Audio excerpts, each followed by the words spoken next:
যতবার কোকা কোলা খেয়ে গলা ভেজাবেন মনে রাখবেন আপনি একটা পুরো জাতিকে ধ্বংস করা অর্থ যোগান দিচ্ছেন। সাম্প্রতিক সময় কোকা কোলার একটা বিজ্ঞাপন প্রচারিত হয়েছে। আরে মিয়ারা, কোক মোটেও ওই জায়গার না। 138 বছর ধরে 190টা দেশে লোকে কোক খায়। তুরস্কে খায়, স্পেনে খায়, দুবাইতে খায়, আর ফিলিস্তিনে তো কোকের ফ্যাক্টরি আছে।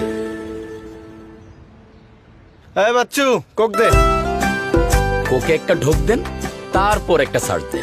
সেখানে একটা অভিনেতা বলেছেন কোকা কোলা নাকি ইসরায়েলের পণ্য না। তাহলে প্রশ্ন হচ্ছে কোকা কোলা কোন দেশের পণ্য? বিজ্ঞাপনে এটাও বলা হয়েছে এক ঢোক কোকা কোলা খেয়ে চার্জ করুন। তাহলে চলুন চার্জ করি কোকা কোলার সব তথ্য আপনাদেরকে পয়েন্ট আকারে ব্যাখ্যা করব।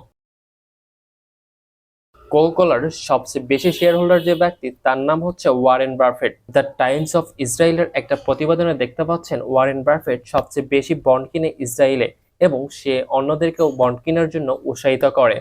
আরোরার একটা প্রতিবেদনে বলা হয়েছে ইসরায়েলের সবচেয়ে বড় বড় কোম্পানিতে বিনিয়োগ করে ওয়ারেন বাফেট। তিনি হচ্ছে কোকা কোলার সবচেয়ে বড় শেয়ার হোল্ডার। ওয়ারেন বাফেটের সাথে যে ব্যক্তিটির ছবি দেখতে পাচ্ছেন এখন আপনারা, সেই ব্যক্তিটি হচ্ছে ইসরায়েলের সাবেক প্রধানমন্ত্রী। বিজ্ঞাপনের এক পর্যায়ে বলা হয়েছিল কোকা-কোলা কোম্পানি নাকি ফিলিস্তিনেও আছে এবং তুরস্কেও নাকি এটা খাওয়া হয়। তবে হ্যাঁ, এই কোকা-কোলা কোম্পানিটা হচ্ছে ফিলিস্তিনে আছে, বাট কোকা-কোলা কোম্পানি জোরপূর্বক জমি দখল করে ফিলিস্তিনি কোম্পানি দিয়েছিল, এই জন্য ইউনাইটেড নেশন তাদেরকে ব্ল্যাকলিস্ট করেছে। ফাইনান্সিয়াল এক্সপ্রেস এর সংবাদপত্রে বলা হয়েছিল তুরস্কের পার্লামেন্টে কোকা-কোলাকে নিষিদ্ধ ঘোষণা করা হয়েছে। আপনাদেরকে আরেকটা তথ্য জানিয়ে রাখি, কোকা-কোলার 40% শেয়ার যাই হচ্ছে ইসরায়েলের সামরিক বাহিনীর হাত।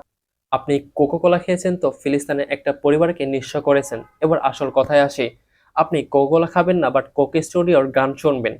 আপনি যতবার কোক স্টুডিওর গান সার্চ করবেন আর যতবার কোকা কোলা খেয়ে গলা ভেজাবেন মনে রাখবেন আপনি একটা পুরো জাতিকে ধ্বংস করে দিচ্ছেন। বয়কট করতে হলে শুধু কোকা কোলাই না, আমাদের কোক স্টুডিওকেও বয়কট করতে হবে।